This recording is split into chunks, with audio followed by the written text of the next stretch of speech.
So part two, Like having more starting than up 30 seconds of time saved Adios before Amigo. Adios Amigos is crazy to One me. of Yeah, my, I think this is like one of the more difficult If I play like missions. super perfect, I could be 2 minutes ahead. I would have said so, Hopefully. especially RNG wise, just things going wrong. Yeah, Um, not counting all city. All city's in a league of its own. But I feel like they'll this get mission, destroyed by destroyed, this but we'll mission, see. Encore and Destroyed, those are like the But we'll see. those I are know like I the could big save boy like missions in my opinion. at least 30 seconds on here. yeah, And makes if I'm sense. good. Um, yeah, I would agree with that list actually. All the missions so far haven't really been too bad. There is certain points with RNG, but nothing that you can lose a lot of time to. So, you remember back in Blackout, once we got to the car stereo cutscene, I like kind of dove forward, like did the tackle, and it moved me forward in the cutscene. You don't want to do it here because it will uh, make you go closer to these guys. You'll be standing like way up here, like you'll be a lot closer to them. You don't want that. You Yeah, want to be as close to the alley as possible. and this is one of the many times where the game implies that you have to do something when you really don't. Like, it shows you them hurricanes and they start walking towards you, and then the game implies that you have to fight them, but just ignore them. Yeah, you can just walk Go away. straight to the marker. Don't even engage with any of the the hurricanes on this map. Okay, this Just, is something. Oh, go ahead. My fault. I was just going to say, this is one of the many times where you just go straight to the marker on a turf and you don't even actually have to do anything throughout it. Yeah, the game wants you to fight it. It gives you the bonus objective. You've seen it pop up. It says, trash the Hurricane's car. It kind of like implies, oh, the bonus objective is to destroy the car, so the main objective must be to fight the Hurricanes. But in reality, red marker spawn, that's where you need to go. Something we haven't really talked about at all yet is conserving your sprint energy. So you could sprint for a limited amount of time, and then what I do is I tackle forward and it like tackle forward, let go of the sprint button, and it like regenerates. You can see me do it with Ajax because Ajax's sprint speed sucks. Like if you sprint for too long, he starts slowing down. But if you dive, you kind of conserve your energy and your momentum. So it's faster than just letting go of sprint to dive forward like that. And sometimes it's better to get around corners. Yeah, that too. A lot of the times you can get stuck on corners, and so diving kind of makes you slide against everything. Or if there's crash in your way, like right here, you can dive through it. Like all this right here. Oh, I'm gonna hit that, so you just hit the dive button and you just dive straight through it. This is one of the cutscenes that you don't want to press start for at all because you will pause the game. Like I think most of them, like maybe like 30% of the 30% of the ones that work are on this one. I think there's like 2 or 3 of them that if you hold start, it just doesn't work, or it pauses the game rather. You could do a command buffer here too. You could do wreck 'em all while you're waiting. Since you're not going to be holding start and spamming, you can do wreck 'em all. So what I like to do, as soon as you start, go straight for this guy, and then use your spray. You could also do a punch like that. So he drops this knife, and the knife is really good against the Hurricanes. Yeah, this is a lot of the strategy that you'll see throughout the hurricane fights on this mission, if you can help it. Yeah. All of the guys in the blue shirts carry a knife. They only carry one, but there's different. Oh, good. Sorry, there's different types of knives in this game. There's ones that are one hitters, and there's knives that the dealers usually carry, which are more strong. They take about 5 to 6 hits to break. There's also a thing called ghost knife. That's what we call it. If you get punched mid-animation when you're about to stab someone, sometimes the knife will get knocked out of your hands. You'll still do the animation, the enemy will still take the damage, but you will retain that knife's damage, so that knife won't get damaged for that usage. Yeah, so like the duration, it doesn't count as a hit pretty much. So yeah, as far as different knives go, I believe dealers carry knives that do 5 to 6. Lieutenants like this guy carry knives that do 4 hits. And then any other character that just pulls out a knife, like because they're circling you and you're not doing anything, they'll pull out a knife. Or some enemies like hi-hats will pull out knives. Those are usually only 1 hits. So uh, the best thing to do in all of these all of the knives, except for some dealer knives in the event of like boss fights, you want to grab the enemy and just knife them. And Yeah, there's not hurricanes a are lot notorious for this. Oh, go ahead, my fault. there's not a lot of bosses that you can grab. The way you Yeah, class bosses in this game is either the large bosses, which are much bigger than your player character, which cannot be grabbed at all, and then there's smaller bosses which are like the same size as your player character. They can be grabbed sometimes. For example, Virgil will go into rage, and you can't grab him once he's in rage. But if he's not in rage, you can grab him. yeah. And then as far as like normal, that was gonna go into my next point too, so it's good you brought it up. Uh, as far as normal enemies go, it's kind of just they have a resistance scale. Lower enemies, they won't really resist you when you grab them. Uh, the hurricanes are like notorious for not reversing, but struggling. So you'll see right here, this is your combat stamina right here. Uh, I was spamming Gex to try to stab him, and the hurricane was like overpowered Ajax, and he struggled a little bit. So it took some of my combat stamina. So now when I do the move again, it took some more combat stamina. Now I'm only at half. This is dangerous because if I grab this guy and he resists, I'm not going to be able to stab him. He's going to break out of it. But luckily, I won the first interaction. I don't know exactly what goes into it. It might just be a little bit random. Uh, but yeah, I was able to get that. And now you could see me start walking away because I know there's no way I can win a battle with this guy with a grab. I have to back up and get some stamina. And I eventually just run away and get a whole different enemy who's just a lot weaker. This lieutenant guy is like crazy. You could even hear me complaining about it. I'm like, no, this blue shirt guy is following me. He won't leave me alone. But yeah, I got lucky with the stab there. Usually that blue guy will always struggle, like more often than not, like twice in a row. Yeah, what I usually do for the next section, because there's two other blue guys in the next section, well, guys in blue shirts in the next section, so what I usually do is smash one of the chairs that's behind Atlas right now and take a chair leg with When me. the chair goes that way, I'll pause it. Oh yeah. Yeah. Right there. The chair, Usually some chairs and stuff. You could see one right here, but I think another chair might spawn closer when the fight just starts.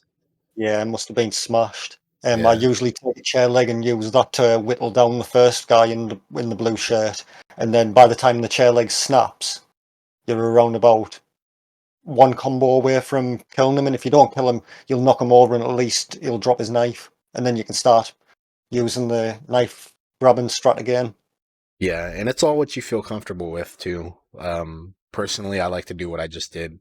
I'll go over here, spray the guy, and get the knife, and then try to get a couple kills here, and then I'll try to move the battle this way. So that way, if there's still enemies left, I could break a chair and do exactly what Story Mode was just talking about, but like kind of do it in the reverse order.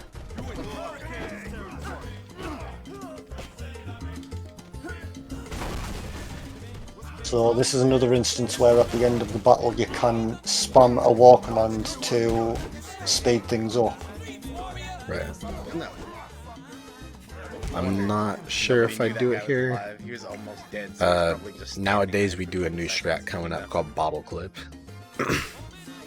trying to regain but composure. I don't think anybody does it. I attempt it, but I don't get it very often.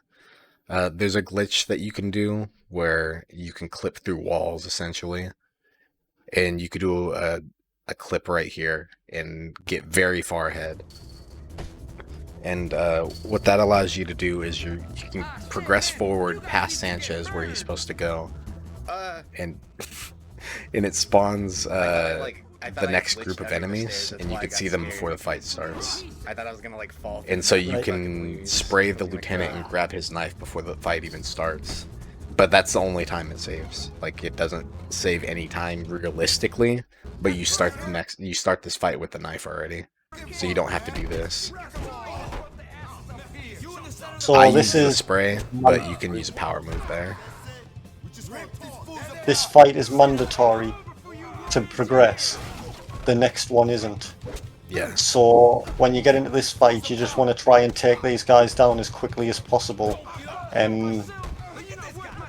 As you can see here, Atlas is just using the strat. He's just lost his knife when he killed that final guy, and then picked up the other guy's knife to work on the next guy.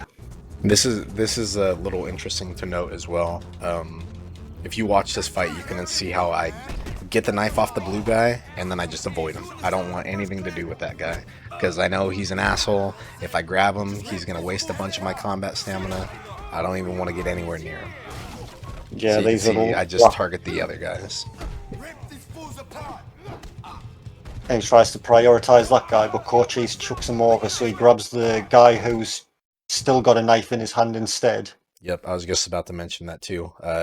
When I get to a point where I'm like, oh, I do have to attack one of the blue guys, I usually go for the guy that still has the knife. Especially knowing that's my last stab on that knife, because I just stabbed like 4 or 5 people. Now I got a whole nother knife left. And luckily, and with him as not having the knife in his hand, he's given that other blue guy a combo, which has weakened him a little bit. Yeah, making dropped him him on the floor too.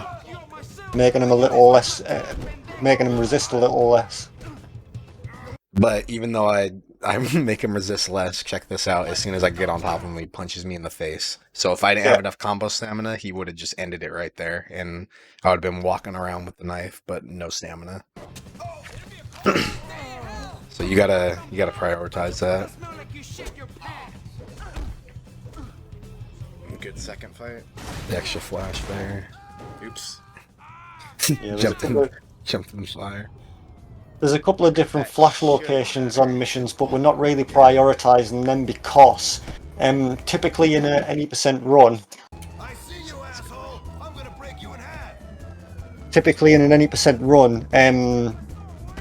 we don't usually start using flash until maybe Boys in Blue, which is 11 out of 18. If you get a good Boys in Blue, it could be All City. If you get a good All City, it might not even be till Desperate Dudes when you start using flash, or it might not even be till Home Run. You will use flash at some point, but sometimes it's late in the game before you actually need any. Yeah. So, I think Encore is the first part where it's like, oh, I better go out of my way to get that flash. Like that might be like one of the only ones until destroyed. Yeah. We'll explain the reason behind that when we get to it. But yeah, there's a very good reason why we go out of our way to get flash for that mission. Yeah. And now here after this cutscene, Sanchez has stood up on the top balcony. To progress now, you just have to climb up to where he is. You don't have to fight any of these hurricanes. Fun fact: if you are doing 100% run, you can't see it on screen, but just to the right of where Ajax is on screen, there is a little spray can in case you're running low, because there is a tag at the top of this climb that you need for the 100% category. Just a little tidbit for that one. I can't see it on there. But yeah, so the game like implies you need to stay down here and fight these guys, and if you do stay down here and fight these guys, Sanchez will just stand somewhere up here and just chill. Yeah. Nowadays the good thing is to destroy this chair right here and pick up a chair, because then you can hit the boss like 4 or 5 times with it, and it does some good damage, especially on Fury mode. Sucker, not so much. You don't have to prioritize. No, like what you've got now on this one, if you have a knife, that's pretty good. Just yeah, what I would do. You could throw a knife at him too. Yeah, that's what I would do in this situation.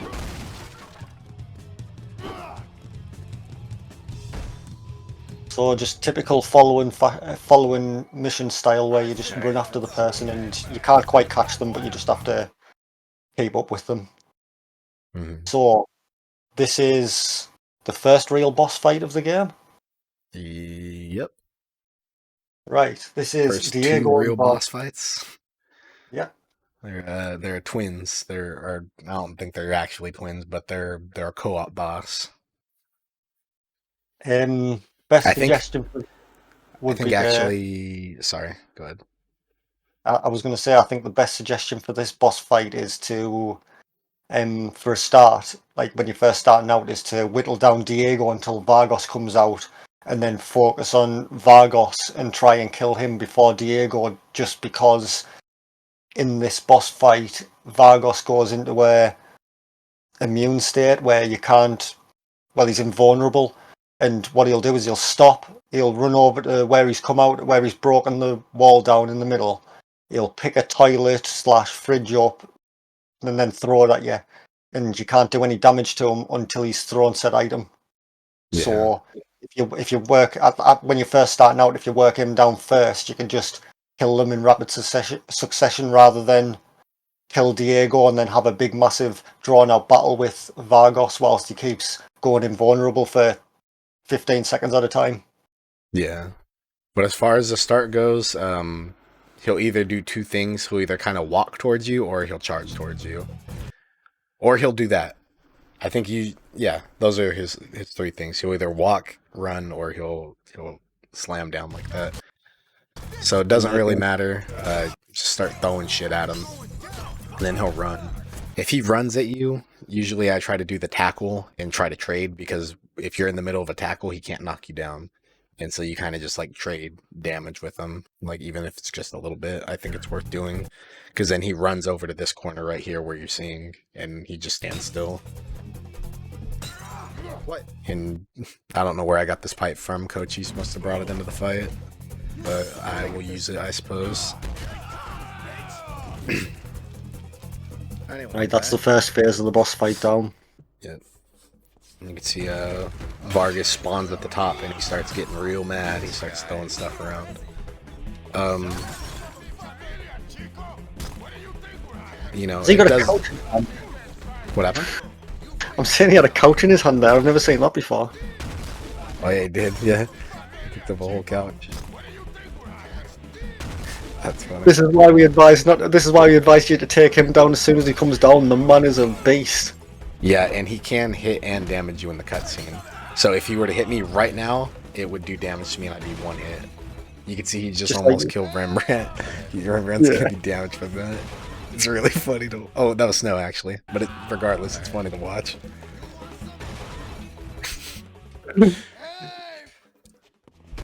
Who is Snow?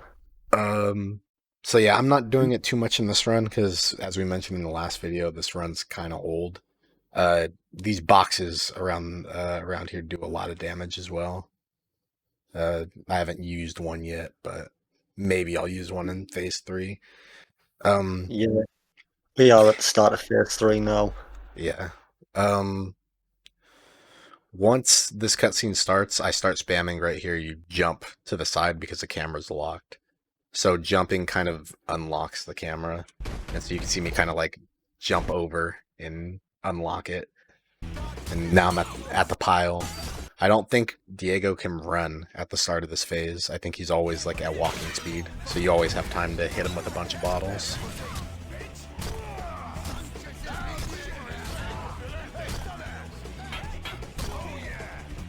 Hit him a couple extra times, as story mode said. Once they get in a rage animation, they're just invincible.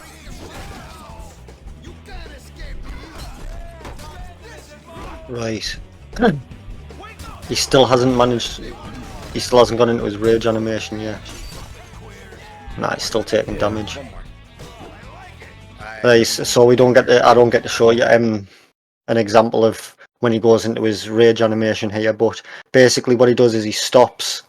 He holds his head, and wherever he is in the area, he runs back to that corner picks an item up, throws it, and this entire time he's invincible, and he doesn't become.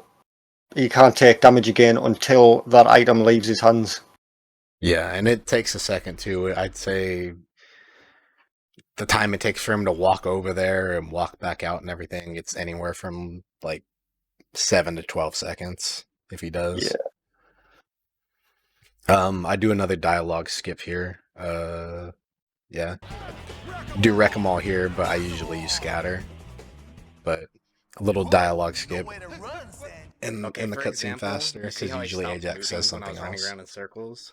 If you're not spamming the right trigger, right, just loading back into the hangout now for Encore next. Care of that. Let's go find that piece of shit, Sanchez. This mission is, and we have another boss fight at the end of this mission. As soon as I stop moving, the hi-hats come back for revenge after we trash the gallery.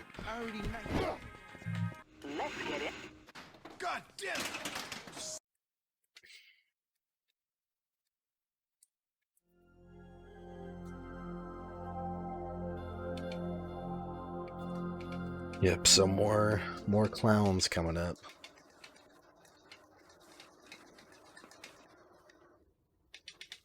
You hear me spamming that old controller. This is back when I was using the crappy third-party blue one that I had.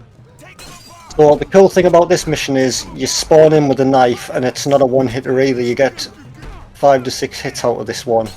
Yep, and all of the hi-hats besides the white ones are pretty like weak, at least the spawning ones. So you can see I just grab them. Even then, the guy struggled, but I got lucky. That guy broke out because I have no stamina. He's running over to kill these 3 hi-hats using the button so he can check their bodies for flash. That's why he's just pressed that button there. As we spoke about, this is one of the instances where you need flash. It's not necessarily to take because you take a lot of damage, but at the end there's a trick that we use, and if you don't have flash, it just makes the trick a ton harder. Right. It is possible, but it's much harder to do. Another reason why I run over here is because I don't have any combat stamina. I know that guy just broke out of my grab, so I don't have anything. So I run over here. Don't hold sprint, because if you hold sprint, you're not going to regain anything. So I just jog over here and I hit the button because, yeah, it gives me something to do while I'm waiting for my combat stamina to regain. There's always a flash in this corner too, so this is like the one that you grab, and hopefully you never have to use it until like it's needed, because then you don't even have to worry about it.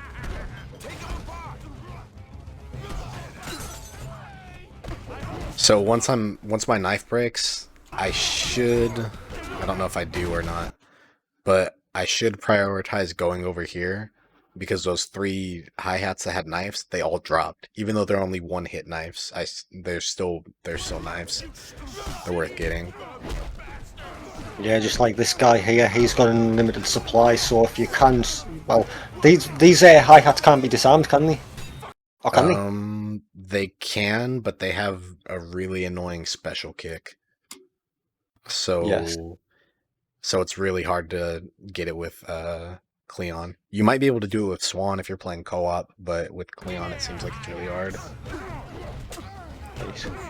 I've just never even thought about it, because one of the old strats for one of the other missions, I used to farm knives off the Savage Hun lieutenants. Let me see, I'm just trying to kill this guy, get him to drop his knife. Even though it's a one-hit knife, it's worth using. An interesting thing to note here is if you're in rage mode, enemies can't struggle out. So this guy can't break the grab, he can't struggle out. You can hold him the entire time if you want to. This guy can break the grab by like helping his guy out, but if you're just sitting here, he can't break out of it. And so that means once you have a knife, if you have a knife and you just got rage mode, it's go time. It's get out 4 stabs as quick as you can. It doesn't matter who it is. Yeah. That's kind of why you don't want to use slow motion finishes, because yeah, it did a lot of damage, but look, this guy's already at half health. He didn't need all this damage. A little bit overkill. I probably could have just done that and it would have been fine, but I hit a 3rd one anyway. Yeah. As I mentioned, if I was a smart guy, I would jump back here and grab one of these 3 knives. Yeah, so like you'll see the hi-hats that's behind the boxes. Like Atlas mentioned earlier, the 3 that he killed by using the button, the reason why he does that is because it's easy, fast, and you can get flash and also get 3 knives from it. But the other 3 guys on the other side, they are mandatory. None of the 6 are mandatory. It's just we normally get them 3 for them reasons, but the other 3 just get ignored completely. The closer you get to them guys, the more knives you'll take, because they will throw knives at you. So it's better off to try and keep the fight over this side of the area rather than over the other side where them 3 hi-hats are. But you just avoid them. Don't even worry about them 3. Yeah, I believe if you leave all the boxes intact, I don't think they attack you, or they might just not be mandatory at all. I can't remember No, which one. they are mandatory, but they will stand and throw knives at you. Gotcha. Then yeah, it's worth getting these ones just simply because the button's right here. Yeah, And this is that's like kind what of I always do as well. this is like a tight area too. So if the fight's over here, everyone's next to each other, there's more opportunities for the AI to hit like team combos together, stuff like that. And yeah, you could see at the end, you can see 3 gray figures here. The white hi-hats are still alive. Alright, I just gotta So get this is one of the areas in the game where it's supposed to be, I'm going to do this in quotations, stealth section, because if you do approach this stealthily and you try and sneak up on the guys, it does automatically put it into a stealth section where if you're spotted, one of them will be alerted, they'll call for backup, and then you have to take everyone down. But if you simply just run straight at them and don't go into any shadows, the game doesn't ever set the stealth section off, and you can just fight them without them calling back up. And 2 of the guys are the types of enemies that won't fall over, so you can just run straight at them and spam any sort of attacks at them you want, and they'll go down. They'll just stand and they'll get stuck in a sort of stagger animation. Yeah. So if you take this slow, they'll call for backup. But if you just go in there full speed, don't care, it'll just be these 3 guys. So it's worth just not even worrying about doing it stealth. Like you run straight to the section and pick up a knife. Knew that was gonna Get happen. my ass kicked. Didn't know that was gonna happen. Past me says, I knew that was gonna happen, and then Swan just flies in. Not even present me was expecting that. But yeah, so you just want to pick up a knife. It's what you want here. These are all 1-hit knives, so the white hi-hats don't resist as much as the ones before do, so you want to try to aim for those guys first so they drop their knives. So it's just kind of like a chain reaction. Yeah. Once it's halfway, I kind of just give up though. Yeah, there's 3 knives in total, so if you can grab the knife, stab one of the white hi-hats, grab his knife, stab another white hi-hat, grab his knife and get the red guy, then you're just going to do it in one fluid motion. Yeah. This game's RNG never dictates that you will never ever get it like that, but this is the theory going forwards into all of these runs. Don't let RNG discourage you from these runs, because you will face a lot of RNG, but you'll also find workarounds for everything practically.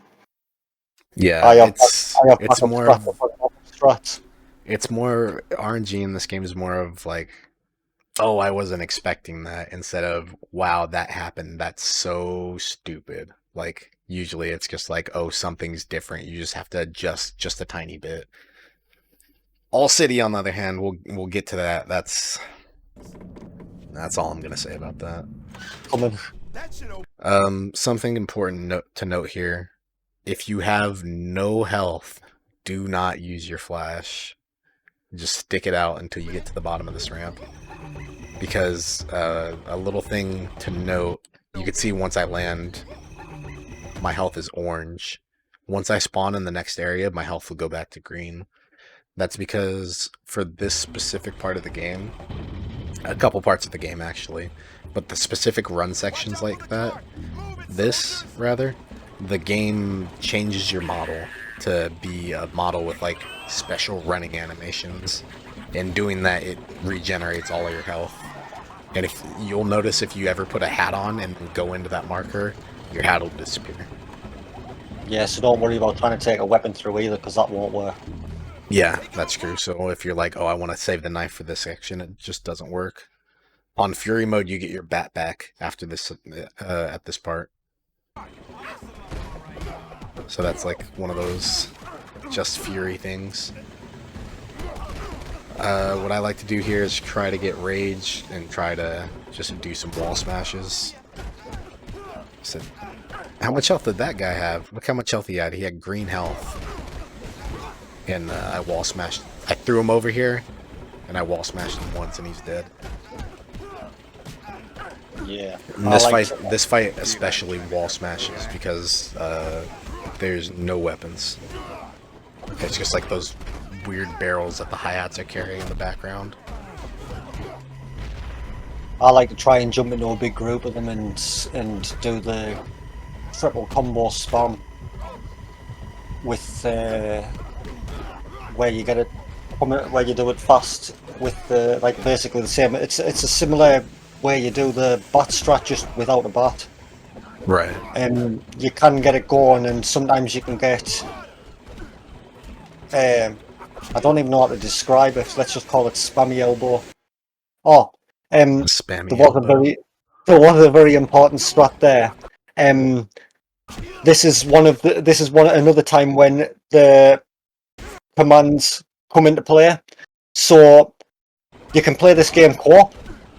And sometimes the AI, the character that would be second player, sometimes retains their player 2 status, so they can set off cutscenes. This is one of them times. So once this last enemy is practically dead, Atlas will spam the scatter command, which will make Swan run into the red marker. So it'll save Atlas having to do anything. It'll just teleport him straight into the next phase, the boss fight phase. Yep. So you'll see as soon as I kill the last hi-hat here, I assume it's the last hi-hat and I hit scatter. Usually I would try to hit it like before I kill the last hi-hat. Then the marker appears. But yeah, you'll see I'm just going to stand here and Swan will just run straight into the marker and activate it for me because he has like reminiscent two-player property.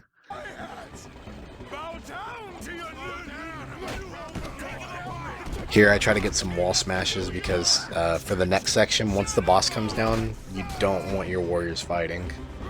And if they're not fighting, then the hi-hats are going to be attacking you.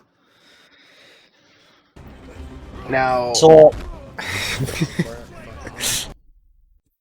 Go on. So this is called the Chatterbox Jump, and I will just show it one time just to actually see if I need to talk about it yet. I don't even need to talk about it yet. That was almost horrible. Okay, now I need to talk about it. So, yeah, in regular circumstances, you would kill the hi-hats down here, you would get these skulls, and you would just spam the boss with bottles until he came down, or skulls, or whatever. This trick, self-explanatory, you just jump across. What? Not self-explanatory, but, you know, the name Chatterbox Jump. You're just jumping the Chatterbox's platform. If I wasn't on fire, I'd be kicking his ass right now.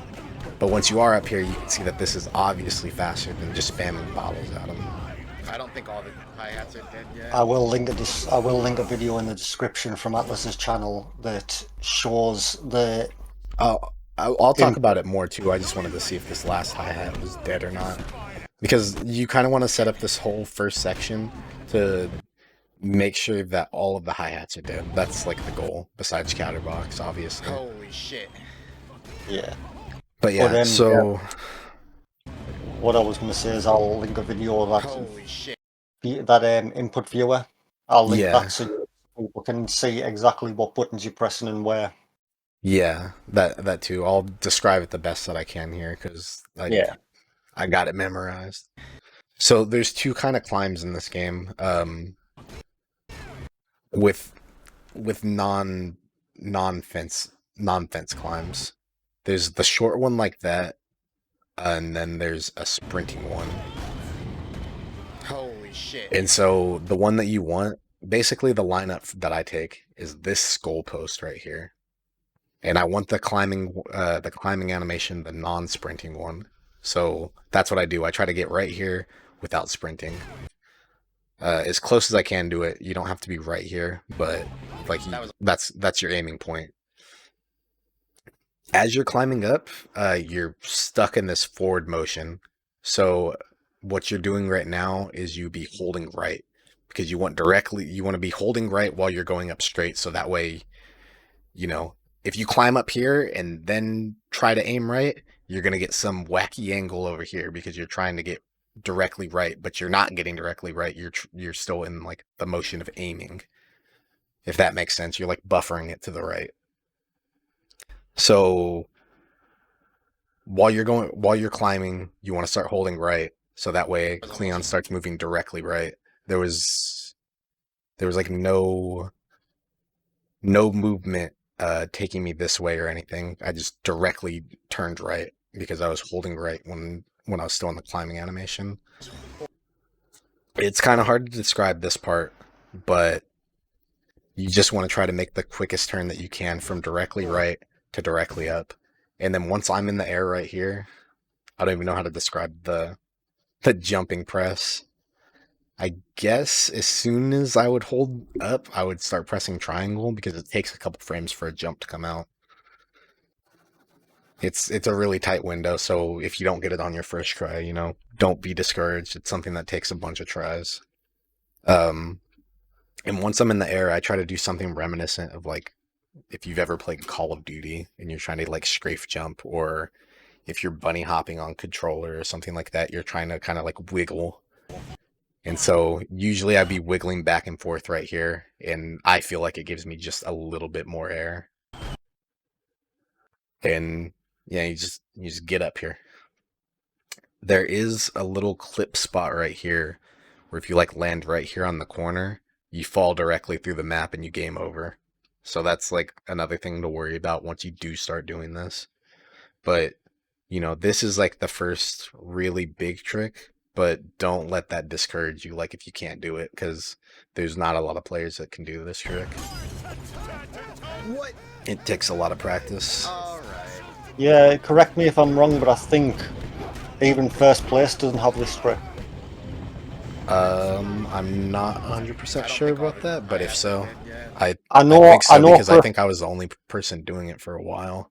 I know for a fact that fourth place onwards doesn't have it on the leaderboard. Most said he couldn't get it, and he's in fourth place. I'm not sure if Lusk's got it, and I'm not sure if Time Freak's got it. But if they have, then it's literally just the top three runs on the board that's got it, if that. So don't let it discourage you, because this is probably one of the hardest tricks in the game. Yeah. There's another boss jump like this later in the game, but this is those two, in my opinion, are the hardest ones for sure. Yeah, and I would say the other one's arguably easier. It's not easy, but it's easier than this one. Yeah, because you don't have to worry about any of this stuff. You don't have to worry about the train cycle. You don't have to worry about nothing. You just have to worry about the jump. Yeah, and in all fairness, on both ones you have to worry about Molotovs anyway, so it's not like that's a disadvantage to that fight, because you have to worry about Chatterbox hitting you with a Molotov here as well. I guess you do have to worry about the cycle. The Virgil one is Molotovs, but for the most part, yeah. So yeah, at this section, this guy, preferably he's dead. So once Chatterbox comes down here, you would command the rest of them to scatter. You would say, you know, go stand in the corner because I'm going to kill Chatterbox. But this guy's still alive, unfortunately, so you can see them fighting. No. And you can hear my old game glitching too. Yeah, I got lucky here. But say Chatterbox walked up to Swan right here, right? And he punched Swan once. Swan's gonna fight back. Even if I'm spamming scatter, he's still gonna just fight Chatterbox no matter what I do. So what you do in relation or in result of this is you tell them to attack. So that way all of their AI gets set to attack, and then you reset it to scatter, and then they all get reset to scatter. So that way they leave Chatterbox alone. Damn way. Fuck, I'm gonna miss the train. Right, so now onto So the chatterbox No, fat man. phase 2 of the fight. Fuck. This And- part. I just Sorry, I'll let you. realized that it's not even just Chatterbox. It's if they take any damage. Look, I hit scatter right here, and then I run trying to hit Chatterbox and get his attention, and I hit Ajax, and then Ajax is like, "Oh, Chatterbox hit me," and now you can see Chatterbox. He wants to attack Chatterbox. Yeah, you've aggroed Ajax onto chatterbox. Okay, well, I'm So, not saving any time here, but in this fight scene, since what I had such a good Rockstar run wants you to do before, is okay. whittle him down to his health, whittle his health down. He'll take a couple of flashes to regain a bit of health. Eventually, he runs out of flash and you kill him. But what we use, and this is why the flash comes into play now, Since I had is such a good we'll run lure Chatterbox towards the train tracks and try and keep them on the tracks themselves as best as possible. And when the train comes round, we'll just sacrifice Cleon to take out Chatterbox. If you don't have a flash, you can still do this, but what you have to do is, because you try to spear Chatterbox and you can't actually jump on him, so what he'll do is he'll throw you off like that. If you don't have flash, you can do it, but I would do it from the side, so he throws you either to the left or the right of the tracks. If you do have one flash like this, all you need is one of your 3 warriors to still be alive, and you can do this. Yeah, and you could see, like, look how close I am to, like, the edge of this track. But once he's got me, even though the train didn't look like it directly hit me, you could see Cleon plays the death noise, and then he passes out. And if I don't have a flash right here, I'm gonna game over. It doesn't matter if the final cutscene's about to play. I'm still gonna game over. So what I like to do is get him on the track like this, and you can, if you're holding sprint the whole time and kind of just like leaning on and then off it, you can just do laps around him like this and keep him in this area and keep him close. But I was trying to be safe about it and keep him on the straight line. Yeah, that's how I like to do it, and all I like to keep it play it safe. And my apologies about the repeated voice lines over and over again. My old emulator used to do that.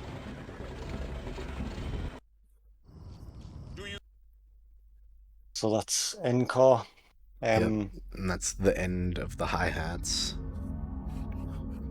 Alright, And that's now fine.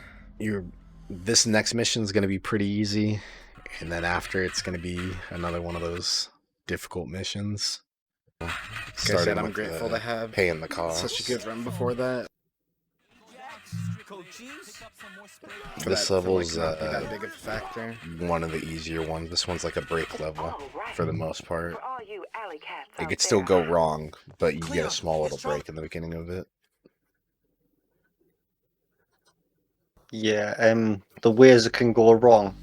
The main way is in the meat market. There's some glass counters that have meat behind them. Alright, this is If the the last destroyers of my bud.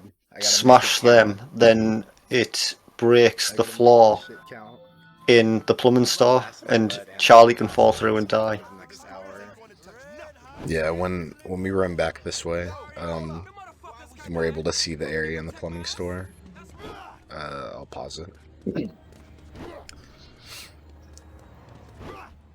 But yeah, so this is kind of just like a wave defense mission. We're not exactly sure which enemies you have to kill, but you don't have to kill all of them. So it's something worth looking into. We just haven't. But we know some stuff about this mission, and one of the things we know is the first two. After this, The first 2 spots that they attack, it doesn't matter how fast you kill the enemies. The next wave is like on a set timer spawn. So The what other about waves, you? I was gonna say the other waves aren't like that, but these first 2 waves are like this. So this is your break. So what I would usually do here is break a couple of chair legs in the meat market and arm the warriors with chair legs. They swing fast, and on Sucker it only takes 2 hits to kill them. Yeah, you could see I set up kind of late, Now. but like I said, you get a lot of time. Yeah. I don't usually give the warriors chair legs because it's just kind of a pain, but you can see how quickly they die No. with a chair leg if you can hit them. Each. Oh, and yeah, this next wave spawns as soon as those enemies die. This one, 2 wave spawn.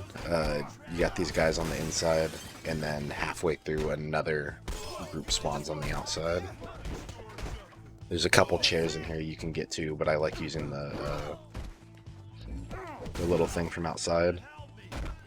And each difficulty has a kill combo on these guys, and on Sucker it's just square, square, X. And so that'll kill any enemy. When you get rage, it's not worth activating, in my opinion. No, definitely not on this level. Yeah. On hardcore and bopper, maybes, but not on Sucker or Furies. On Sucker, you can either do the hit combo that kills them, or chair legs and other weapons do 2 hits to kill them. And on Fury mode, it's advised just to grab a weapon because they do 1 hit to all enemies apart from some enemies in the plumbing store. They have a different health bar to other enemies on this mission. They're a little stronger. I forgot. Oh, that was kind of a good angle. I forgot to mention where the glass was in the meat market, but this is the area that we were talking about. It's like this, like, carpet area. If you Yeah, and break also if you break a specific glass in the meat market, the floor here just kind of despawns. And one of the fail conditions for this mission is if any of the owners die, then the mission's over. The targets usually the destroyers usually never target the owners, so it almost never happens besides when this guy falls in.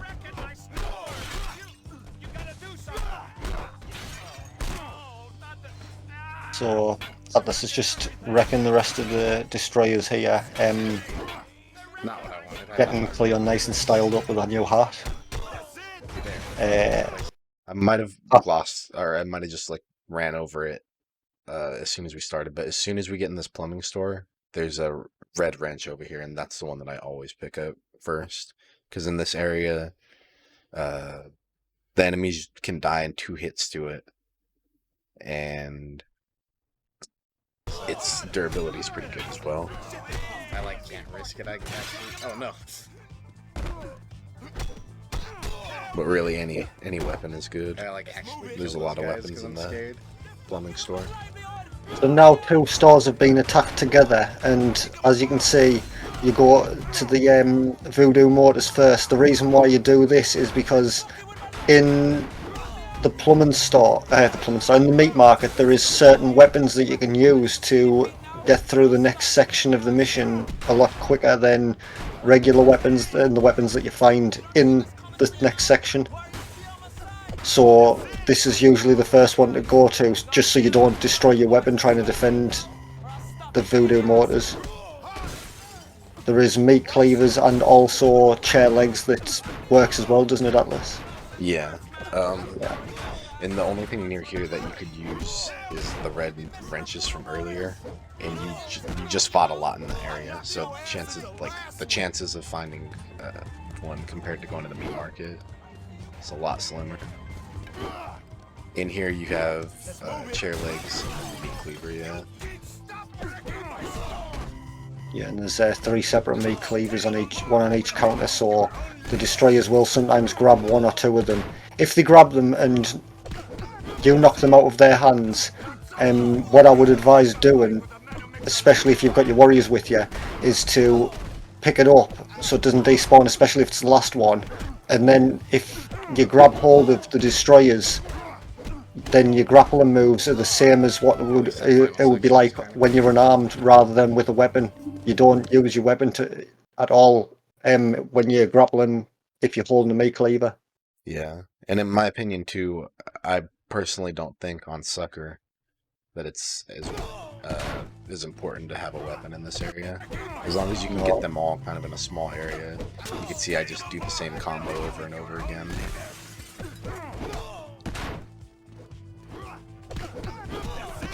And the problem with the weapons in this area is there's just like a lot of crappier weapons near. There's a chicken right here. You gotta avoid picking that up. Usually there's some meat on this side. Gotta avoid picking that up. And same And there's thing the with, salami on the front desk. yeah, how are you even supposed to grab that? You gotta go all the way around and avoid these two weapons as well. And half the time you end up climbing on top of the counter, which Yeah, just this is the glass that we were talking about earlier that makes the floor despawn in the other part of the map. yeah. So prioritize any destroyers that are attacking that Yeah. area. At least that final section was kind of cool. And as you can see, Atlas is arming himself with a chair leg ready.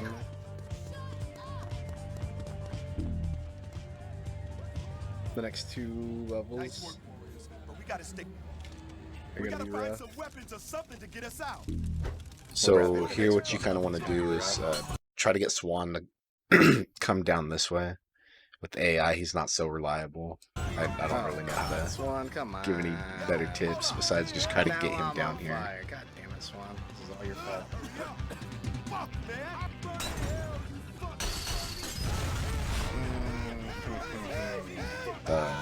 Just ignore this. But yeah, anyway, you want them to be aiming at Swan because they'll both just throw Molotovs at Swan over and over again. And it leaves you free to open the gate. Like I said, it's not always consistent. This is Sometimes typical you have to Warriors RNG. Sometimes you have to have Swan stand in a specific That spot. fucking sucks. Sometimes he just doesn't want to, but I like to try and get him to attack them to see if he'll chuck a bottle in aggro Lemmy. that's not That's a bad idea sometimes too, because he probably but gets closer too. it doesn't always work. Sometimes if you press the wreck 'em all, he just runs sad. over to you, so I'm it's gonna not very have, like, a similar consistent. pace around- I'm gonna have a similar pace around. So now we're into Destroyed. On this mission, it tells you to wreck the East Corny stores. Ignore that objective for the time being. Around the turf, there's this destroyer that Atlas has just jumped into. There's 3 next to the first store at the side of it, and towards the second store in front of it, there's another 3. You want to wreck all 6 of them, 7 of them destroyers first before you start messing with either stores. Simply because once you've destroyed both stores, if one of them 7 is still left alive, it tells you to wreck all of the destroyers on the turf. Now, you can get away with just killing the one that's left, but when there's 20 destroyers trying to fight you, it's a bit hard to remember which one of the ones is the one you forgot about. Yeah, So you'll see in the next part that comes up. There's a little bit of destruction in this mission. So the store owners will call for gang backup, and then, like story mode said, you can't really tell because a lot start spawning. First destroyer, jump into him so you catch him off guard, and then just get him with a knife attack. It's nice and simple. This one nowadays, I'll wall smash this guy, and then just leave it up to the warriors to last hit him. He's like almost dead after you wall smash him. I can't have a run. And I personally like keeping the knife for the next group. Big mistakes. I've always got to have like 1 or 2. yeah, that's what I do as well. You can see here, this run's so old. I don't really care. But yeah, if you don't have a weapon, that's what you want to do. You want to jump into this guy and kind of stun him, and then use your power move and make him drop his knife. I missed him. Slash Vermin hit him, so. Yeah, get used to that in the runs. Vermin will get in the way a lot. I'd like to say other warriors do too, but it seems to be Vermin the most. Yeah. So, wrecking this store, as you can see, Atlas is jumping into the middle, trying to hit both of the glass counters at once to maximize damage and make it a bit quicker. Yeah, and you can get this flash right here, which, like we said, we don't usually go out of our way to get any flash, but hey, the flash is right here, so why not get it?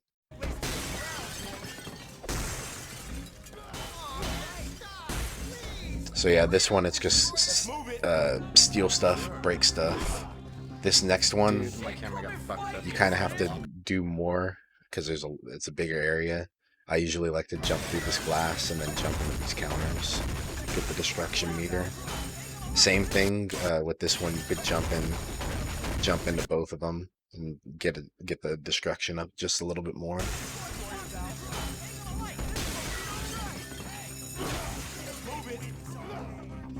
And yeah, so if you still have any of the destroyers alive from earlier, this will be the point where it tells you to kill them. It reveals the objective to you.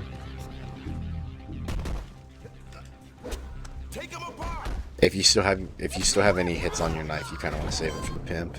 He's a very tanky character, and you can see stabbing him with a grab move and the knife only did half damage.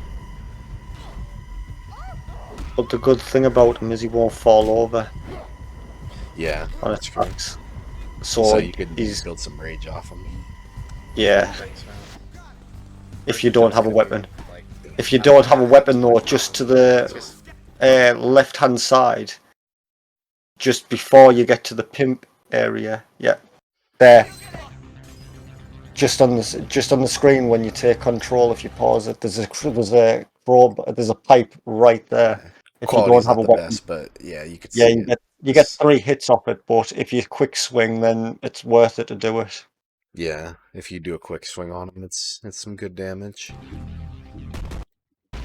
And then you can just start building rage, just the same as how Atlas did when he lost his knife. Yeah. Virgil jump's gonna be like. So yeah, this I don't know, I area, haven't had too many problems with it. I'll It's make them just follow me, but usually around right here, I'll tell them to wait because I don't want them to follow me into this small area. part 3 of Virgil, really. And then this is the stolen goods. You just have to destroy some of these TVs. You can see how I haven't had fast too that much went just by problems with jumping It's into just it. Part 3 of Virgil. I just really. jumped into this corner, kinda. I jumped into that corner too, just because it's so quick. If you don't break it all the first time, it's gonna be safe. And now how know can you- follow me into the clubhouse? So this objective, you just have to kill the destroyers inside this clubhouse, not counting the one behind this fence. If any of the destroyers follow you in here from the group fight before, they don't count. So you want to try to, I don't know if you say wait, like, I don't know if you would go out of your way to like specifically target these guys like quickly, but I always just run straight through the tables. Yeah, same. If Grab a you chair leg and start going to town on them. Yeah, so I'll just dive straight through here, and just pick up a chair leg. Because they're like the best weapons. But you can see if the warriors follow you in here, then a lot of the ones from outside follow you. But there's so many chair legs, I don't think it's like the biggest deal. But it No, might be it's worth like making them wait outside or something. no, I would So have they'll thought follow that. you in here. Yeah, but then you're fighting the entire club by yourself. It's Yeah, it's true. it's a catch-22. Like you seen that time that after the last person dropped, then the markers appeared. So it didn't seem like anyone followed you into the club. But if anyone did follow, then they were either further into the club, or one of your AI warriors wrecked them. But so this is the lieutenants. There's 4 of them to wreck now. The one with the W above his head is the only person you need to deal with. You don't need to worry about any of the other destroyers on the map at all. And there's a particular route that almost everybody follows on this. It's the most optimized.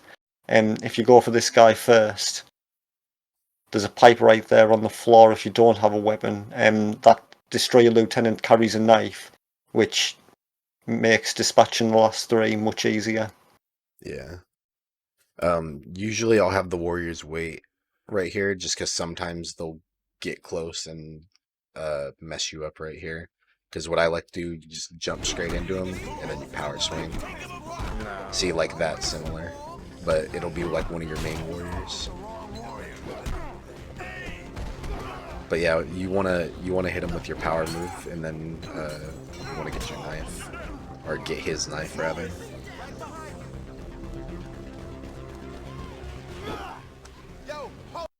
Somebody moving. And you do a lot of jumping around right here, so it's not really worth your warriors following you around. So right here, I'll command them to wait because it's somewhat close to the red W marker that spawns after this objective.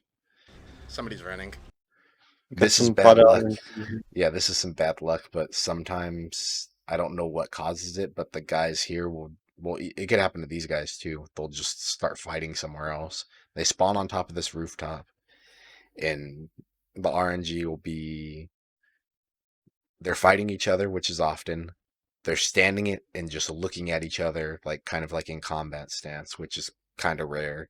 And then every once in a while, they'll just run off and start fighting somewhere else. You gotta be joking. Okay. Similar to this, like they'll just stand up here not moving, just getting ready. So that last rooftop would normally hold the second lieutenant, and this lieutenant that says this is the second one isn't usually the third. What we normally do here, because normally this guy who Atlas is going for here would already be wrecked, is when you jump down and kill that third lieutenant, you jump over that fence, you do a run and start and jump over that fence. I'll get this guy. And it puts you straight onto the street level. Yeah, and then the other destroyer is like back in this direction. So that's what you want. You wanna kill the lieutenant here, and then you wanna jump across. This is kind of a riskier jump. You don't have to do this. Somebody's running. There's like a whole walkway right here that you could just jump to. You could jump like that, but You gotta save a second or two to do that. I'll get this guy. And then yeah, this is the third lieutenant, so you would run back this way after you would just jump across. But unfortunately, bad luck, they ran away. I guess I gotta go this way.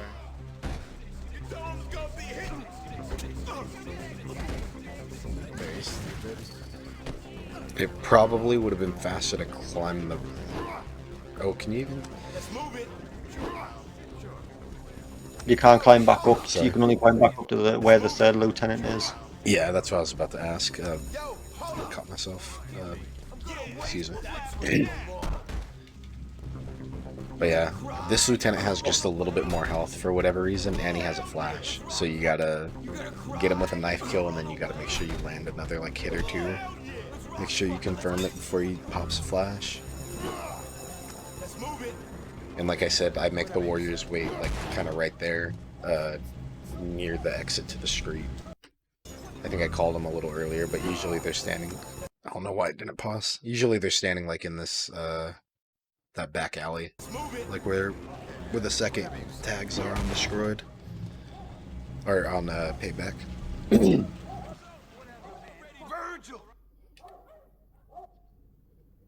So now it's off to the hangout. There's two different approaches you can do here. The warriors, when you run around this corner and jump down, sometimes they get stuck and they can't follow you. If you want a bit of backup for this strat, I would drop down, command them to follow you, and then wait for them down here for a second or two just for them to drop down. It doesn't always happen, but sometimes they get stuck in that corner bit and they won't follow you up. And Yeah. you're basically gonna run past about 20 destroyers here and try and open a gate and hope that they all ignore you. So one or two warriors with you does help the situation a little bit. You don't have to have them, but it does help. Yeah, you could see right here on the mini-map, after I turn this corner, they all kind of just stand there. You can see them all bunch up in the corner like that. Sometimes they do get out of it and come, but other times they stuck until you get through to the next part. As you can see, one of them's made it there now when you got to the gate. Before, yeah, one of them's up there. And a couple more of them closing in. Yeah. But I wanted to say here, these boxes aren't like the same ones on Adios. These ones gotta jump into them to break them in one hit. If you dive into them, it just does one hit of damage, and I think they take like 3 or 4 to break. But Yeah. the joke I made earlier in the tutorial, steel toe boots are quite literal. You just jump straight into them. Steel shins. So you want to just try to get through this area as fast as you can. You know, sometimes it gets a little hectic in this area, as story mode mentioned. You just want to try to hit your 3 lockpicks and get in. No, they let me through the gate, so they put. Same thing with this door. You want to jump into it and break it in one hit.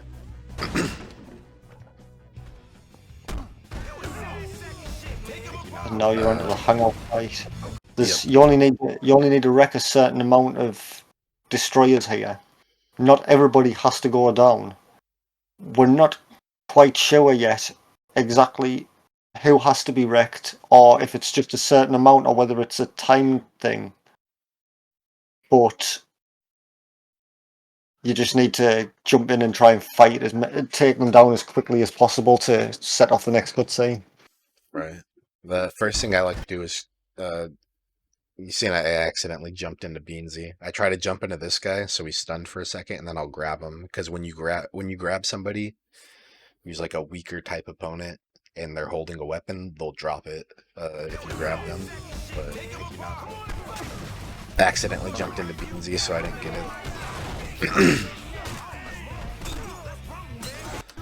That's a little a trick I like to call it, just insta flash. If you're in the middle of an animation in this game, a lot of other animations can cancel it. So if you're like spamming an attack, you can like spam right on the D-pad and like get a flash out instead of having to stand still and, you know, take the flash. I just kind of popped it. You could also do that with rage too. Yeah, what I like to do as well is take a flash as I'm jumping over a fence, so it doesn't slow you down at all with anything when I'm running between objectives. I think you might be able to do it with like the X tackle too. I'm not entirely sure though. It's like one of those things that you like subconsciously do, so when you explain it, you just don't even, you're not even. Yeah, I've just been thinking about it there, and I'm sure you can actually. I'm sure you can flash yourself whilst you're spearing people. Yeah. Yeah, this is a pretty slow fight. It sounds like it. Usually I try to like use the music as my cue. Yeah. If you're low health and don't have any flash, this might be one of the times you want to grab one on the way, because Virgil fight can go wrong pretty quickly. Yeah. At least if you're doing the jump, it can go wrong really quickly. The other fights have been kind of figured out, so they're not as bad. In solo phase 2, if you're not doing the Virgil jump fight, not doing the Virgil jump, can go so wrong if Vermin won't leave him alone. You can sort of get stuck into a sort of animation where he knocks you over, then he knocks Vermin over, then he knocks you over, then he knocks Vermin over, and it just goes back and forth. Yeah, because the Virgil boss fight has like a unique like camera angle that plays when he hits a special move, and so if you're playing co-op, it makes it so you can't see anything or defend yourself. So it's pretty dumb. This trick only saves, I don't even know, like a second 2 or 2, seconds. but it's not very difficult. The risk is high, but it's not very difficult, so I always do it. But if you don't want to, then I don't even know if I'm gonna do it in this run. Basically, you want to stand far enough out so you're not gonna get stuck on this fence, and then as soon as you see him turn, you wanna just start moving. The one sole trick that And just separates follow the him. player from the speedrunner. And you wanna go to this side and climb the dumpster, because he'll stop right here and then he'll turn to the left, so he's not gonna look in this direction at all. You don't want to run The too one sole fast right trick here that because you separates the can player from the run in front of him speedrunner. and then he will see you.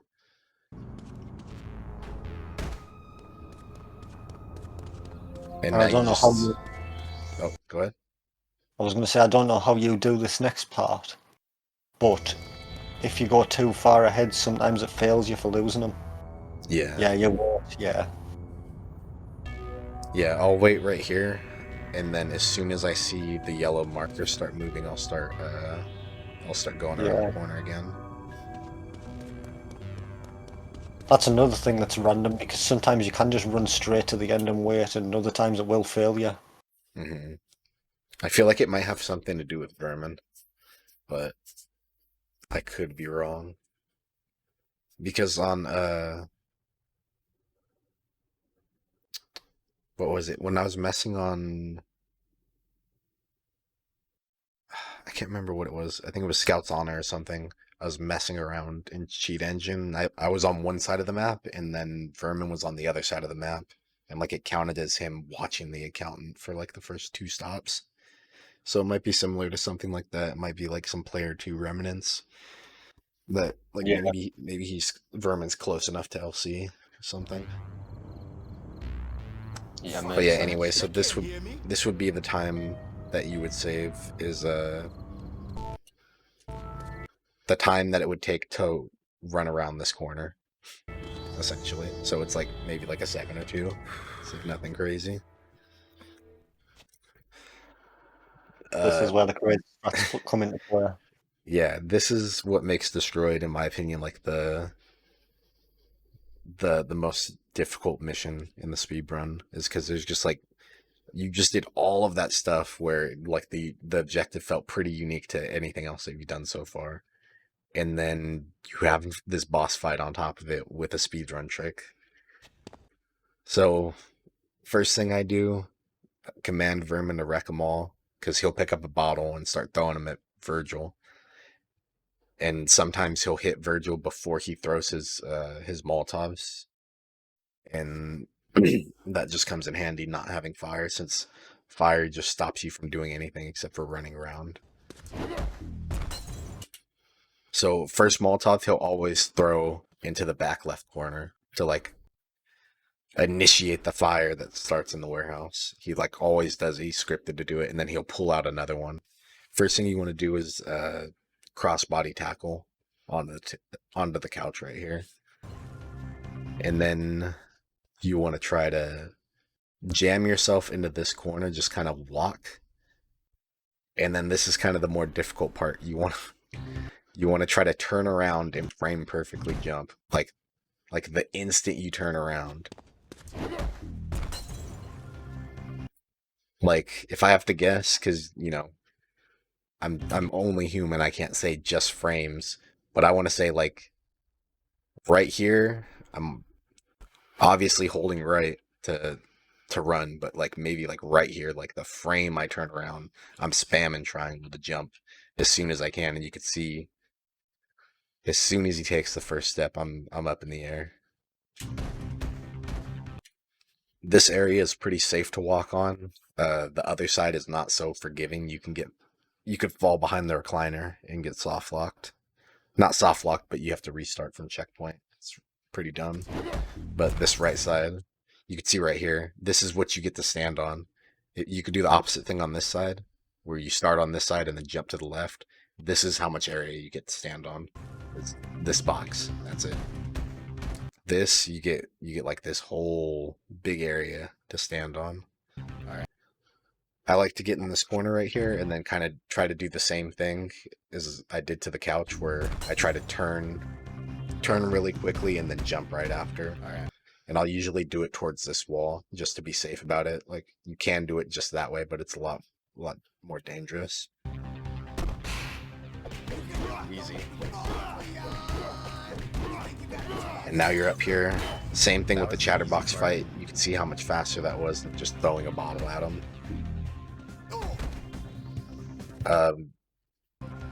And since you're following Virgil in this way, you're not triggering the boss fight properly. So his AI hasn't been activated yet. So he'll just stand here.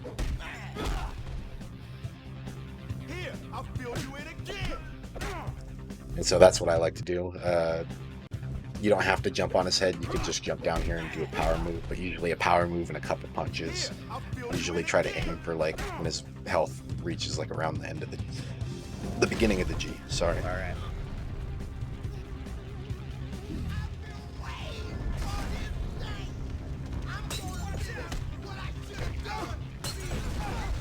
This boss strat is a little bit outdated. See, I'm doing it here. This is what I do nowadays is Fuck. I run up, smash him with the bottle, stab him twice, pick up another bottle, and I just repeat it over and over again until he's about to die. Because you could lock him to the point where he's almost dead by the time he does his first rage. When he does this right here, it makes it so he can't get knocked down, he can't be stunned, he just becomes an asshole, you can't grab him. He does that move a lot, which makes him, it makes it so you can't really hit him at all, you can't grab him or anything like that.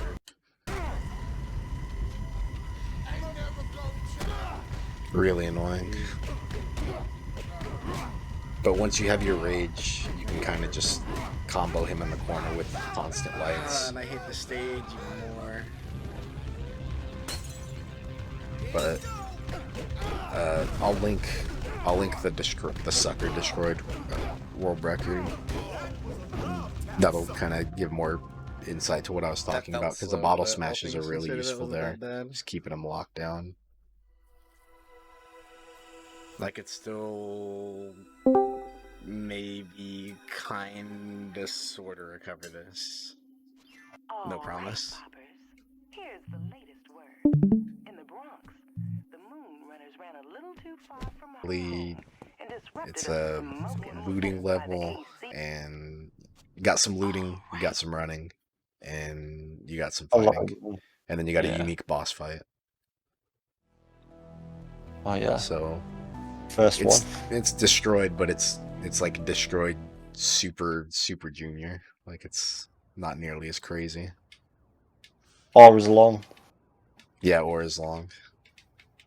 Boss fight's not as cool. Not as much destruction. Not as much running around.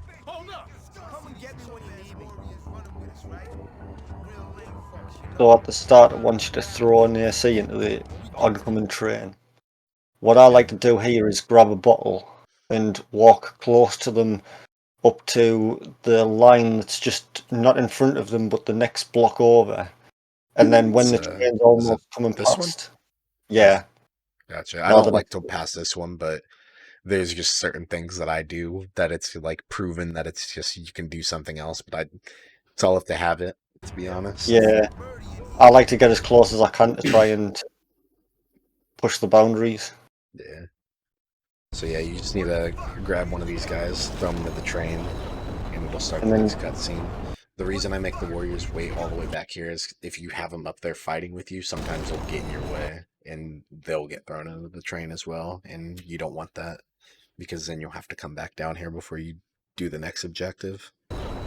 And you only need to throw one into the train, you don't have to kill all three of them, that's how you end up dying yourself. Yeah.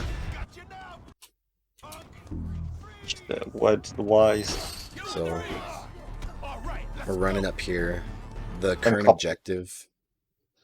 what'd you say? Sorry. I was going to say them cops are easily avoidable if you just do a X running move to charge past them. And your warriors, 9 times out of 10, your warriors will run past them. It's only on the harder difficulties when you're going to start getting problems with these cops. Yeah, and like we said earlier in one of the tutorials, you'd like to do this dive right here just so you don't get stuck on any wall right here. If you're just trying to run up here, it's possible that you get stuck on the wall and the cop grabs you. And so you want to do the dive not just for that, but also to hit the cop if he's in the way. But if you avoid the cops completely and their AI is still focused, they'll all just run down there to the subway station like you've seen. They're all running down there. They're not following me. This is one of the So lock pickings. Oh, actually, before we get to that, so the game says the current objective is to go to the gambling club. That's where the story said that you last seen the warrior. So that's where you want to check first. But once you get there, that plays a cutscene, and the guy inside's like, "I'm not giving you anything unless you give me $75." And so then you got to go get $75. So you want to just get $75 before you even walk over there. So that way he just gives you the information. This lock is important, or not important. Obviously, you don't need to hit it, but it's very good if you can get it inside of this dark marker because it makes the alarm not trigger. So if you miss it like I did, I missed the last one, I guess. The cops will probably end up raiding over here. And then those items that I just stole are worth the most since they're locked up like that. And there's 2 of each. It's also not a bad idea to grab this flash right here in the corner either, as a just in case.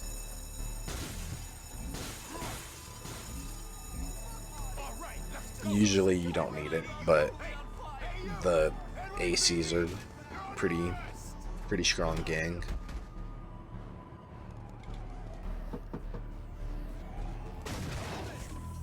So yeah, lost our $75. Now we need to go find some bolt cutters, which happen to be in the shop behind where we just were. There's a new strat, not a new strat, but what I like to do is you could like walk right here, or you could walk up to this a little bit further, and you could have them scatter, and they'll kind of walk closer to where the train area is instead of following you around, because it's more, their AI is not really good at following when you're running crazy around the map like this. no, especially when there's a lot of police officers chasing you. Yeah, and then you run the risk of the cops following you as well. Obviously not good.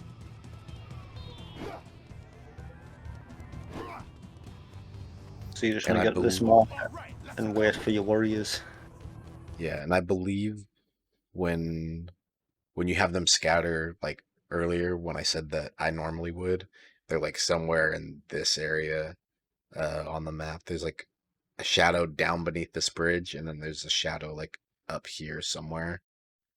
And so as soon as you say let's go, they're already like in this area. You can see how far behind they are right now. That's interesting to note.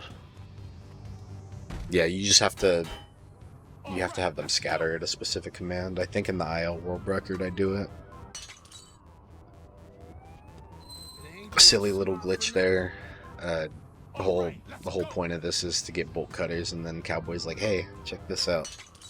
And Cochise just breaks it with his bare hands because he's so mad at Cowboy for existing. He's just like, "Damn it! Why did I have to bring a Cowboy on a mission with me?" So when you get here, there's a little cutscene that usually plays out. But if you jump up that wall, the hobos at the end of the back alley, just when you hit about where that can is, maybe it's just slightly before it, Mm-hmm. then there's a cutscene that plays out. You can avoid that cutscene if you just run to the side, like Atlas does here, and climbs up the wall. Yeah, and you could see I'm really far away, and I drop my bolt cutters because I'm not close enough to climb up here. So the game thinks that I want to drop my bolt cutters. And you can see Yeah, I that's what I moved was just a little bit more, and now the game's like, "Oh, you want to climb, right?" That's Okay. true. Okay, Furman picked it up.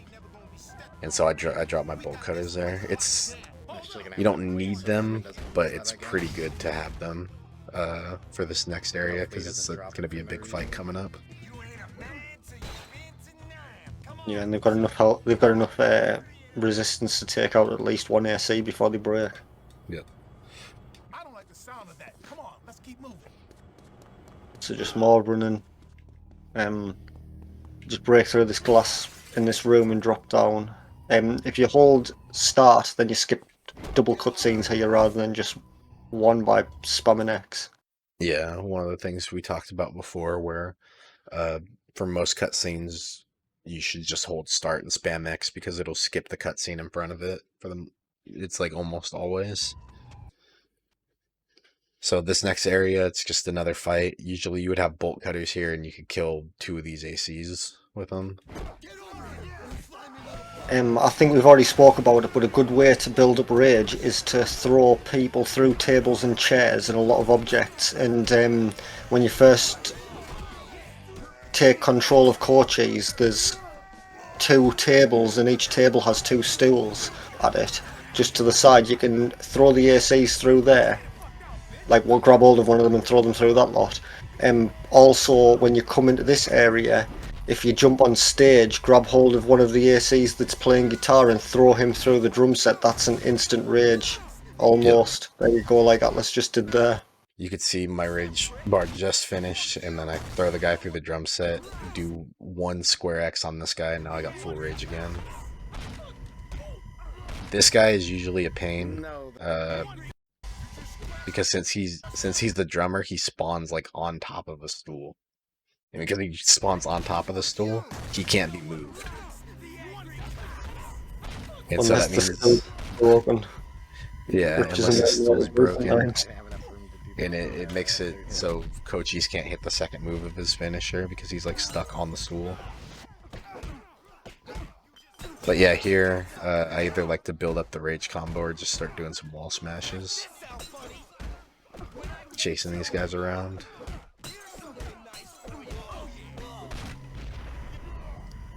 Oh, that was nice. Yeah, that was popping one of the instant rage like I was talking about before. Where it makes it so you don't have to like do the animation. Another dialogue skip here.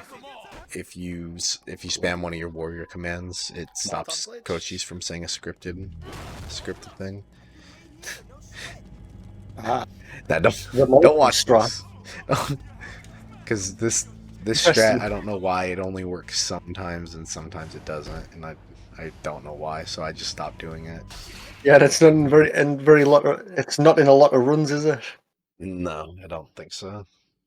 So this is one of the tricks that I was talking about earlier in the tutorial in Adios Amigos called a bottle clip. Basically, while you're doing a climb animation, you usually do it on fences, but you could do it on these ledges that you hop over on as well. Basically, you want to start climbing, and then as you start climbing, start holding the manual aim button, and you can maneuver yourself left or right. So you'll see once I start climbing over, I kind of start going through the wall. So you can see instead of landing directly on the red marker and triggering it, I landed down here. So I'm still like able to move. This cutscene is scripted to make it like deletes the item in your hand. But maybe that's why, maybe like because the cutscene starts like when I do that. Maybe if I press triangle, it wouldn't do that.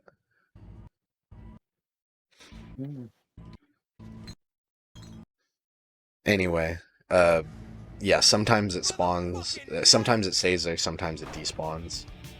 And I don't know if it's maybe that's the reason, but I'm if not it's not entirely there, sure. I honestly don't know like why it's not working. Why is it not working? So to start off with, you're waiting for I was going to say you're waiting for Vermin to hit. Why is it not working? Yeah. Birdie with a bottle. If he's not hitting him and he's throwing bricks, what I would suggest doing is turning your camera angle to the point where Birdie isn't in view, but Vermin is. For some reason, I've found that does work if you're struggling to get him to hit. Yeah. So you can see here, I try to have Vermin in view, like not in view, but like in the camera, and then you can see Birdie just kind of barely outside. I must have broken. He hits him immediately. Yeah. But yeah, you want to. Another thing that I do that I'm not sure if it actually helps or not. I like to pick up an item first and then hit wreck 'em all. For whatever reason, if I'm not holding an item and I just hit wreck 'em all, I feel like Vermin doesn't do it. Like he just sucks. Why is it not working? Did it delete the Molotov? I must have broken. Yeah, it did. And by broke it, I mean if the Molotov doesn't delete here, I could link a video to my comparison. It saves Saves a couple seconds, but you don't really have to do anything in this Nice, I got a fight. cutscene skip 'cause I think Vermin you have to died. throw one at Birdie, and then you throw the Molotov at him, and I think that might be the extent of the fight. Get him, Vermin. Or get him, Ajax. Yeah, so much quicker. But yeah, you can see once Vermin dies, it's the same exact thing with Ajax, and then this last one you have to manual aim. You can't you can't just run at him and throw it. That looked like it didn't even hit.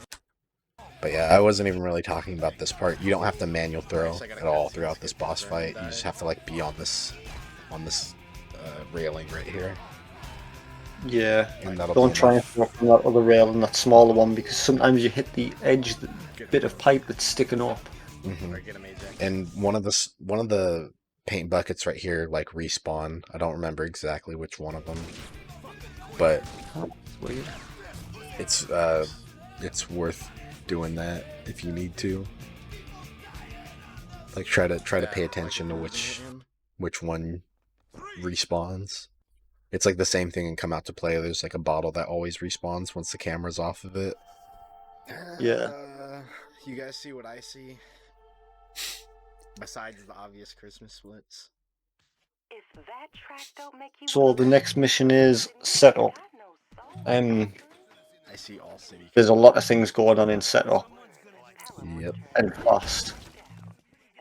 Not only I've been talking with the stealing things, but also the angles that we jump into certain cabinets and whatnot. That's all done in a particular way to try and help us with the AI's stupidity, basically.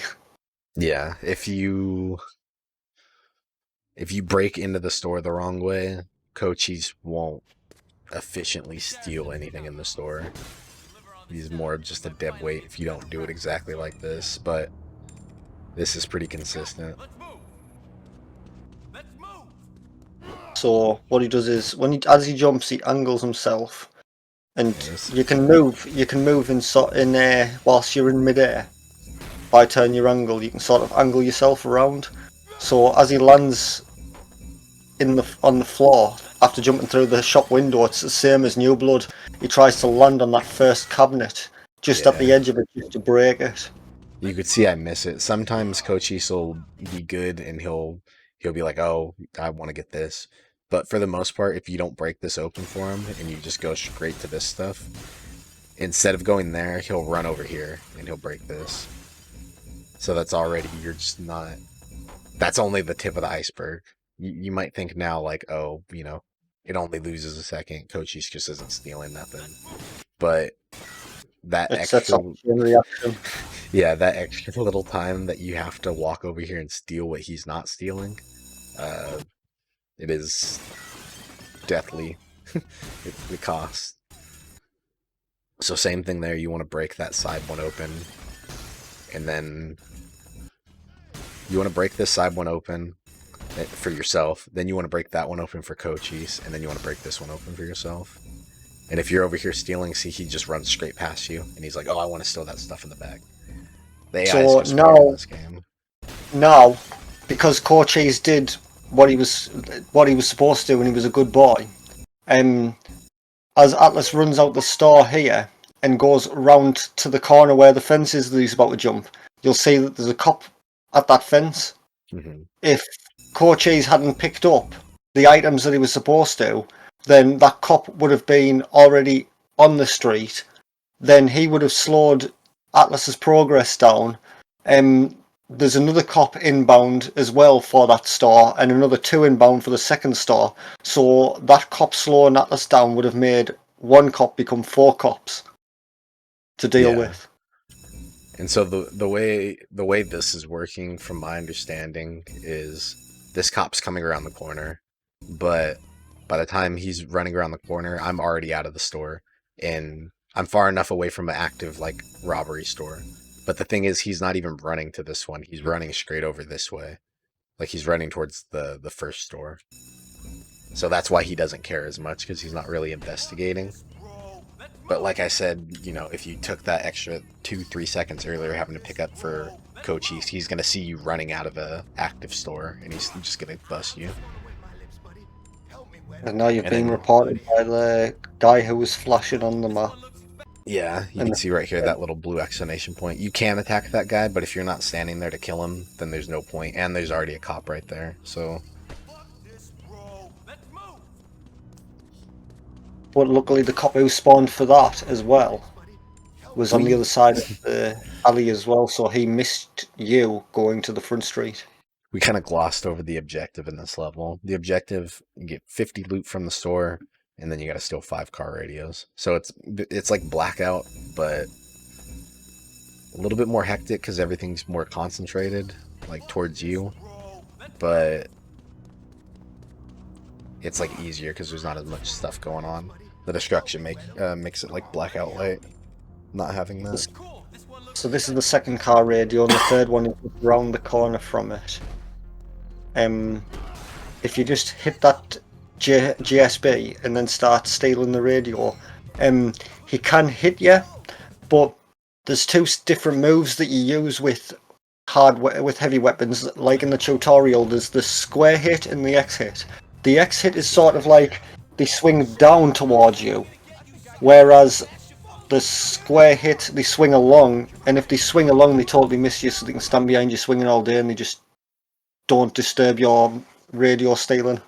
Yeah, I was hoping that maybe on this one of the enemies would be closer, but it seemed like as soon as I walked up, he just threw.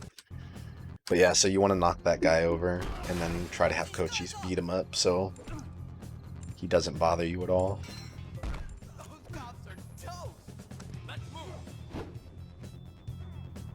And if you can't get that one, I guess don't really be discouraged because there is an extra car, but that means you have to get this one.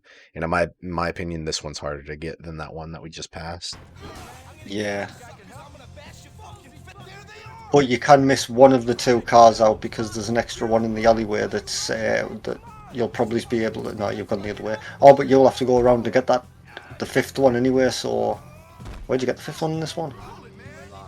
The one on the street. That was the 4th one that I just got. Yeah. So just the one on the street next to the payphone. Yeah. So the one that's after number 5, there's an extra one right behind. Yeah. Yeah. Which you can get. So one of them. by the time you get out to this street, you want to either have 3 or 4, for sure. Yeah. Cops are still active. Gang just got active on me too. So what I like to do is just have Cochise like stand in this area and have him wreck them all. You can see I did it kind of late on this one, but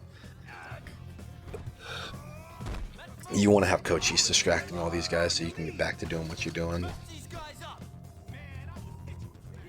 You can either hit wreck them all or I like to do wait up too.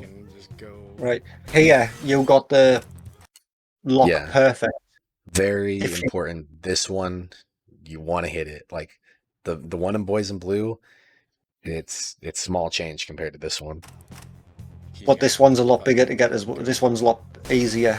Yeah, it's a lot safer as well. Red marker's bigger, but if you get this, then just the same as Boys in Blue, the alarm doesn't go off and no cops spawn to come and see what you're doing.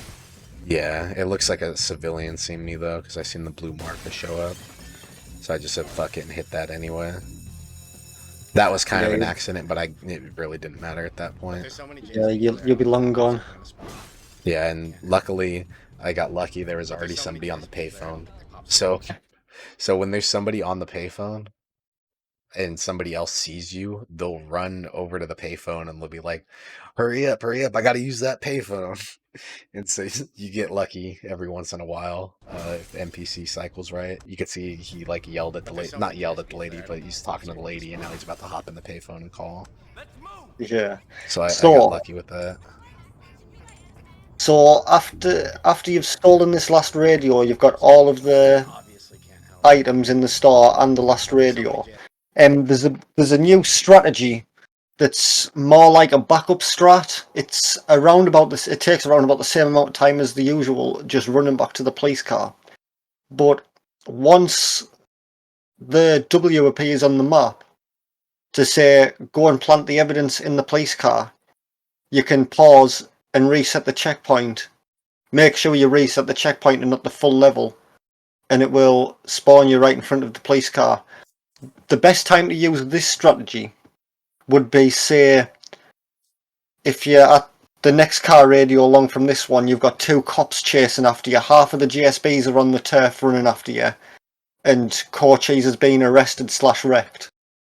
Mm-hmm. Then it would be a very good strategy. Apart from that, it is just the same to run back to the car. Yeah. And you don't have to wait for it to appear either. Yeah, it's good good in that sense because you don't have to like wait for Cochise to do anything. But you'll see in this run, if he doesn't die or nothing happens to him within the next 10 seconds, it'll be set up fine. So this is the fifth and final car radio, but like we said, there's a backup car. It's like back in this alleyway. You can't see it in the video, but there's another car back there that you can steal. But it always causes cops to get called on you. What the fuck? Let's move, man. What are you doing? Hey, cool. And So now I was gonna say this is now appeared. Yeah. If you were to do the backup strap because Cochise was arrested, that's the time to pause. Yeah, so as soon as this yellow thing pops up, the yellow marker right here, you can pause the game and restart from checkpoint.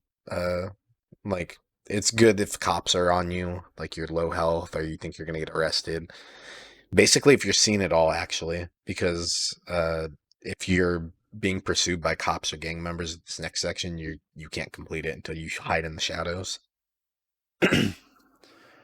So you're going to go to this objective and then you have to come back to this one and come back to this area of the map. And this is one of the red markers where you need the warriors to be with you. So it's just better to have Cochise wait right there. So that way he's not following you and lagging behind you by a couple seconds. And I have flash, so if he dies, it's not the end of the world. So yeah, if there's any cops or gang members on the street, you can't plant the evidence. So, you know, if you're being swarmed a lot, it might be worth to do the last checkpoint trick, because it'll spawn you after the load screen. It spawns you right here, so you're like standing right in front of the cop car already. Yeah, that's the only time I would advise it, if you're getting pursued by a lot of people and Cochise is either wrecked or arrested. Yeah, it's just, if you didn't pick up the flash in the first store, then finding a flash or finding a flash and reviving him and or running back to him and uncuffing him is going to waste more time than just resetting. Yeah, exactly. So for whatever reason, there's on the other objective, it's like, oh, you can't be seen by anybody. But this objective, it doesn't care. You could, you know, there's 4 JSBs catching 2 warriors outside their hangout, and the cutscene starts and they're just gone. So yeah, here, doesn't matter what Cochise does anymore. He's not important anymore. So that's just what this part of the mission is. You're in the JSB's hangout and you're just planting some loot. Pretty simple. Kind of just like a narrative mini game. Not even really a mini game. Then once you've finished, you don't have to worry about that GSB going to call for backup. Nothing happens. It's not important. Even if you hung around, it doesn't fail you. And you just run to this red marker, skip through the last couple of cutscenes, and you'll be loading back into the hangout for the Warriors community's favourite mission of all time. Mm-hmm. Especially when we're speedrunning. Yep. We absolutely love this one. Alright guys, I'm like Goku with